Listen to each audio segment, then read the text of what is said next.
Estás viendo Canal América, televisión dominicana para el mundo.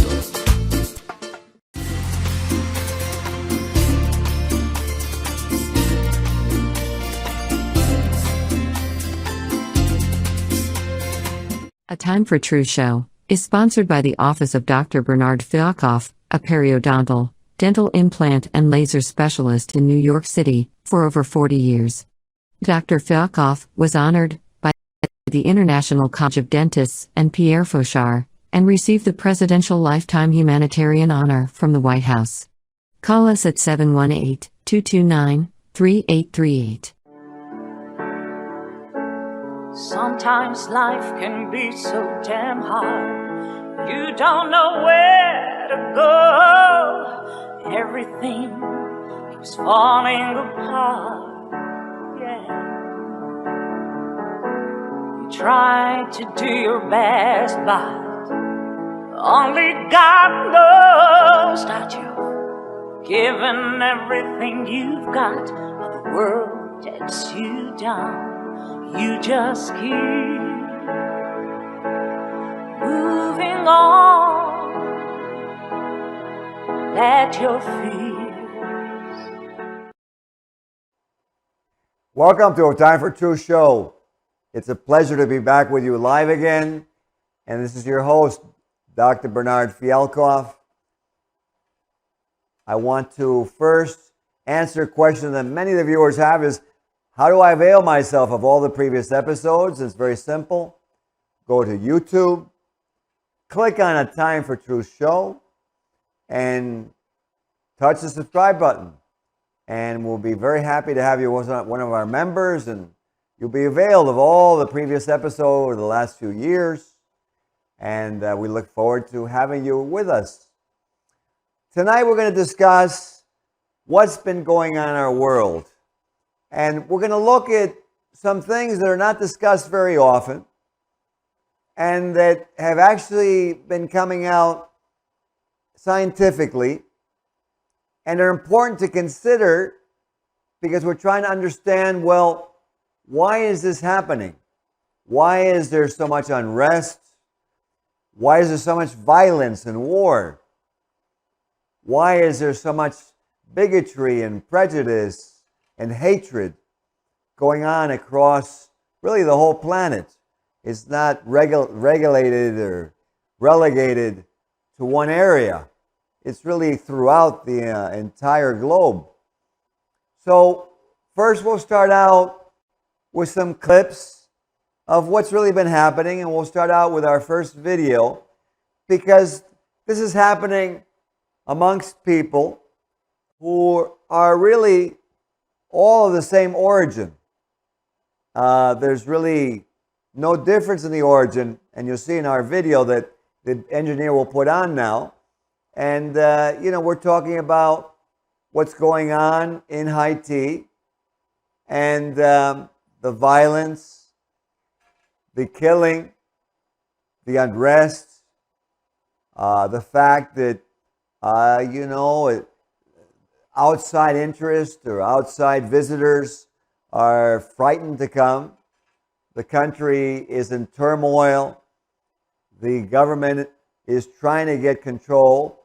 And, this is amongst people of the same origin, of the same country, and really no racial difference. Many times we blame this on a racial strife or bigotry. But here it's happening amongst people of the same origin, the same race. So it makes us wonder, well, then why is this happening? Are what we thought were the reasons really the reasons or not? And then if we go to the next video, then we'll go to a video of what's happening recently, and we have it happening in a few different portions of the world, where we have a war breaking out. We have killing. We have tremendous technology for destruction, where man is killing man. And in different areas, there are some religious and racial differences, in other areas not. So we wonder, well, what is really happening and what can really be done about it, because it seems like the war just leads to more war. And now there's been talk about having another world war, which is obviously something that we don't want to go to. It's not something really that's going to be very survival with the extent of destruction that could occur. So let's first take a look and see why this may happen, because it happens even in families. And we'll take a look at a very simple mechanism where man may be more than just a material being. Is he just a material being? Is he just an animal who happens to be more intelligent? Or is there more to this and he's really a spiritual being? But then this is disputed. Sometimes people say, no, that's just a belief. It's not scientific. And so it's very interesting because there's a very well-known German scientist who deals in a lot of quantum research, totally scientific, tremendous years of experience and knowledge, Ulrich Warnke. And I want to put his video on Buddha, and I'm going to have him actually speak to our viewers directly on his experience as someone of tremendous background, scientific prestige, and what he thinks about man and the spirituality of man. Let's go on with that video, please. Ich bin überzeugt, dass die Hierarchie des Geistes heißt, in allem steckt ein geistiges Moment drin. Informationserkennung, Informationsverarbeitung, zielgerichtet. Das entspricht einer Intelligenz. Und so etwas ist etwas Geistiges. Dass dieses Prinzip erkannt wird in der Gesellschaft, in der Wissenschaft erstmal, und optimiert werden kann. Immer wenn ich Mechanismen kenne, dann kann ich optimieren. Beispiel: Nocebo, Placebo. Ich denke schlecht und es passiert schlecht. Ich denke gut und es passiert gut. Das ist ein elementarer Mechanismus in uns. Aber er ist überhaupt nicht optimiert, weil keiner ihn öffentlich sozusagen verbreitet. Es wird zwar immer wieder benutzt, dieser Effekt, um Tests zu machen für Drogen oder für Medikamente. Und dann heißt das immer, 30-50% war Placebo-Effekt. Aber das ist doch ein Mechanismus, der weitergeführt werden muss. Und da sehe ich die Zukunft. Ich bin überzeugt, es ist sogar schon heute so weit, dass die Ärztegesellschaften sagen, ihre Kollegen sollen den Placebo-Effekt einbeziehen in die Praxis. Es gibt Untersuchungen, die zeigen ganz deutlich, dass das Vertrauen zum Arzt eine viel größere Rolle spielt als die eingesetzten Medikamente oder Maschinen. Das ist in der Schweiz damals eine Untersuchung gewesen. So there you have Dr. Warnke speaking about the spiritual side and the fact of studies which has actually shown that human trust leads to an effect in the person who has the trust in the doctor. In other words, the doctor prescribes the medication, but the effect is different depending on the trust of that patient for the doctor. Now let's take that fact and let's take something else that he mentioned at the beginning, that he mentioned that if he thinks good, it tends to be that something positive occurs. And that if he thinks negative, that something adverse or destructive can take place. Because obviously war, violence is negative. And you see that the thoughts and the feelings in those areas have been negative. So we say, well, which is the first, the chicken or the egg? And we go in that conundrum of the circle, and we go into the conundrum of where did the universe come from? And we talk about a Big Bang theory, and then we say, well, where did the bang come from? And then again, we go into this tremendous circle. And Dr. Warnke goes on and will speak, and I'll show you more as he speaks further, of the spiritual side of existence, where we look in quantum particles. And nowadays we know that, well, we used to think that, well, the molecule and then the atoms and the electrons and the protons and the neutrons, but now we see that there's space between them. We get to smaller quantum particles, but then unfortunately we've seen, as we've expanded our knowledge, that even exists space within those minuscule particles that we use electron microscope for. And we say, well, where does it end? Because we keep seeing space. So what is the cause, or what is the guiding principle of this matter, of what we're visualizing, what we call reality? Because we have this table and it's solid to us, so it's real. Well, and then what does this have to do with the war and violence? How does this correlate? Well, very much so. Because when man starts to forget, or when he ignores, or when he's just so angry that he's not spiritual any further, and he's lost his vision, we have violence. We have unrest even in families. But you see that when he has a spiritual guidance, he tends to be more rational, logical, think for the future, think for more than just himself, more than just what he can benefit from or his body. He thinks more of not only his family, but the community. And then he extends that out into the state or the nation or the country. And then we have great leaders that extend that out to the world to bring peace to the world, and who demonstrate spirituality to bring peace and calm and serenity. If we go back in time, what made man civilized was the fact that he cooperated, that he collaborated. He realized the enemy were the elements, not his fellow man. He had to overcome the animal kingdom, the physical universe, the cold, the heat, the famine, and work together as a family. And what is really a family? Because it's held together by affinity, a liking, and more than just material objects. More of what we call a spirituality, or a feeling, or an emotion, or a good vibe, we call it, or synchronicity. There's many names given to these different factors that I'm talking about. So Dr. Warnke said that if we think bad, something bad may happen.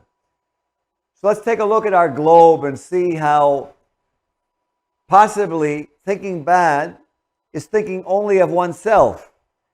If we take a look at a lot of the social advertisements on YouTube, Facebook, of how to make tremendous sums of money very quickly, but those sums of money are being made at the disadvantage of others, because obviously the money has to come from somewhere. It doesn't fall from the sky. So then what's happening is really one person is taking from the toils of the work of others, and they are losing because he is now taking, or she. So is that really something that's going to lead to equanimity, harmony, collaboration? If we take a look at a whole profession that we hardly ever hear about, farming. And if the farmers really weren't such caring people who go out into the elements to create our food supply, which we would actually not be able to exist worldwide, regardless of the amount of gold stocks and platinum, diamonds, we would die. We can't eat diamonds, we can't eat gold, and without the farmers, there would be no food. So the technology would come to a halt. So then we start seeing that it's not technology which is bringing the world forward, but mankind. But is he being acknowledged? And if he's not being acknowledged, how do you feel? You're watching this show. Do you like it when people ignore you? Do you like it when you work so much and toil and get up early in the morning and get stuck in traffic and then not be acknowledged, but be taxed or be regulated? does that really make anyone happy? Or do we all deserve mutual respect, collaboration, and a realization that this globe is continuing because of the harmony not just of man, but of nature? When we look at our trees, that sometimes I think we take for granted, or people will laugh that you're talking about this, but without them there's no oxygen on the planet. And then we would stop laughing, we would stop thinking it was ridiculous to look at that, although obviously we preserve the forests, we try to preserve nature, but look at what we do with pollution. And do we need to really take a look? And what effect does that have on man? Is there an effect? Is the fact that we're destroying nature, not just that we're losing species? No, more than that. Are we actually losing the potential existence of life on this planet? Some religious people would talk about the apocalypse, and it was all predicted, and that it's inevitable. But that would take away from the spirituality of man and the fact that each one had what we call a portion or a piece of God within them, that they were capable of being an angel. But if that were the case, why would we have to wait for an apocalypse? Why couldn't mankind desire and wake up to the fact that warfare was destroying and it was contracting? Whereas we could go in a different direction, which is called expanding. Not controlling, not invalidating, but respecting. Remember what I told you at the beginning with the trust factor, that the patients healed better when there was trust. But this is not just relegated to doctor-patient relationships. Let's look at this with mankind. Let's look at this between countries at war with each other. The trust is missing. The respect for what each one is doing for the other is gone. The personal interest is taken over what is happening. And what vested interest would exist is if you ended up with all the material supplies and gold of the planet and didn't have mankind to help you to exist, to continue. Let's go on, because we want to keep this not just philosophical, but truthful statistically and also scientifically. So, engineer, Buddha, let's put on Dr. Warnke again, a scientist with tremendous years of experience, who is very brave, willing to speak the truth and speak what he's seen about his experiments with quantum. And let's put on another portion of Dr. Warnke speaking about what he feels is the actual existence of life. Es muss ein Umdenken stattfinden aus dem Kommerziellen heraus in echte Benefits, wie das so schön heißt, also gute Momente für die Gesellschaft. Und das wird die Zukunft sein. Es wird so weit kommen, dass wenn das erkannt worden ist, dass der Geist in jeder Materie steckt, weil bereits im Subquantenbereich geistige Prozesse ablaufen, weil wir mit unseren geistigen Momenten die Materie verändern können. Das tue ich im Augenblick jetzt gerade, wenn ich spreche.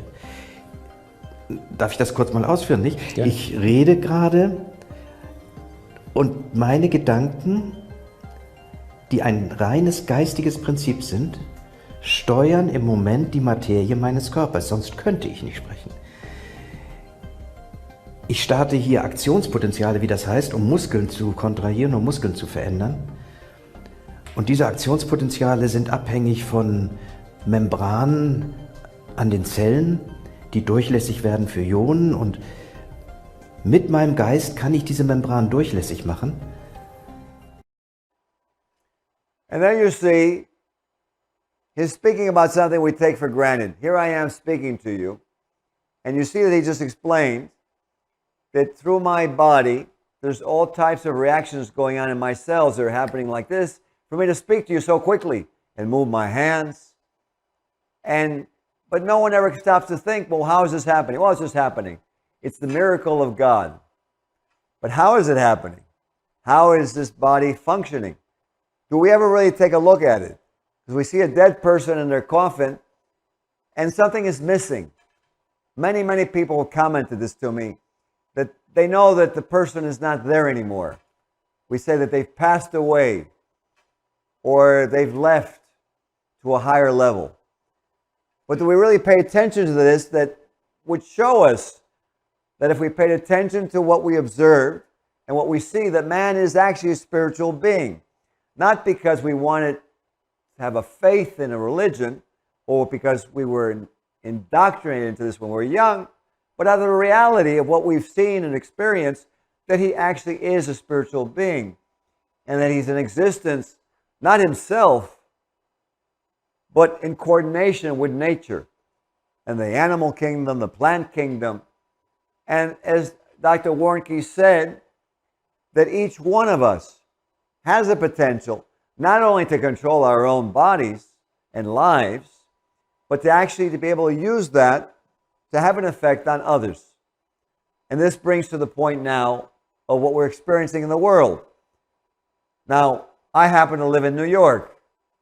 Sometimes in New York, there's a lot of stress and antagonism when there's tremendous traffic, which is the opposite of what you're seeing here on the video with sharing and helping each other.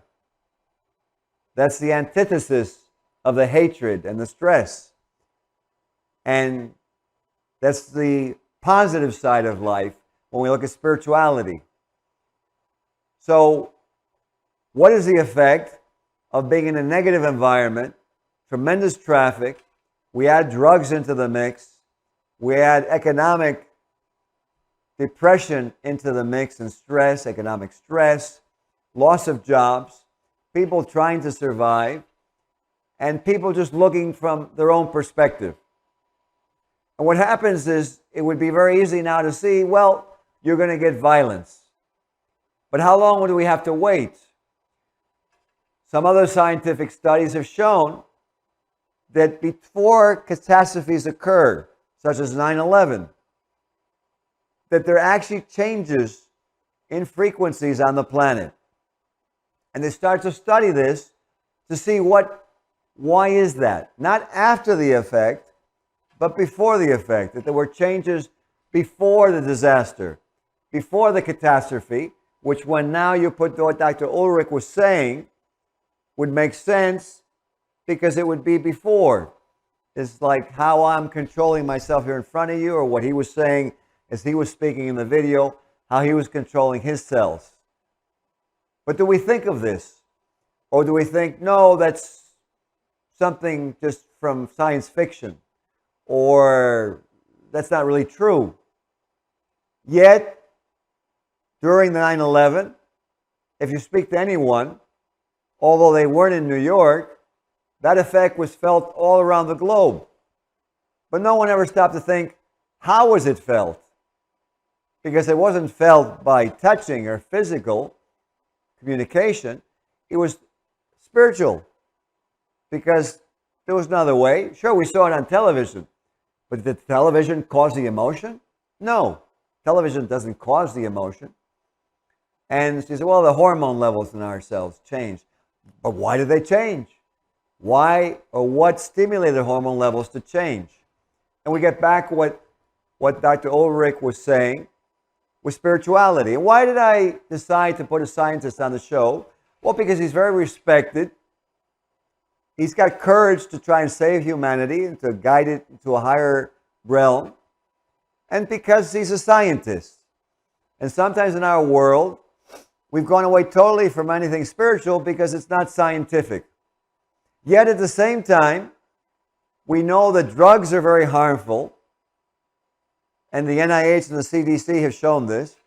But yet then we ignore the science to legalize something that's totally against science, which is causing the death of so much youth and the loss of their mental functions because their brains don't develop. And you go, well, but that has no logical basis.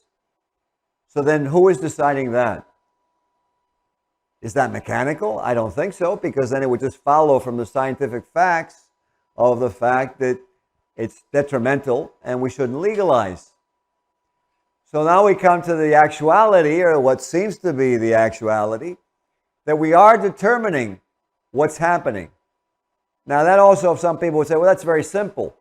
No, it's not so simple, because the world is at war and we've developed so much power, but yet mankind is not looking at his potential and the importance of mankind, seeing each one, man, woman, each color, each race, each creed, each nation, that possibly, as was stated by the professor, that the emotions could relay one to the other before any kind of war, before any kind of conflict, which would then lead to the fact that we would need communication.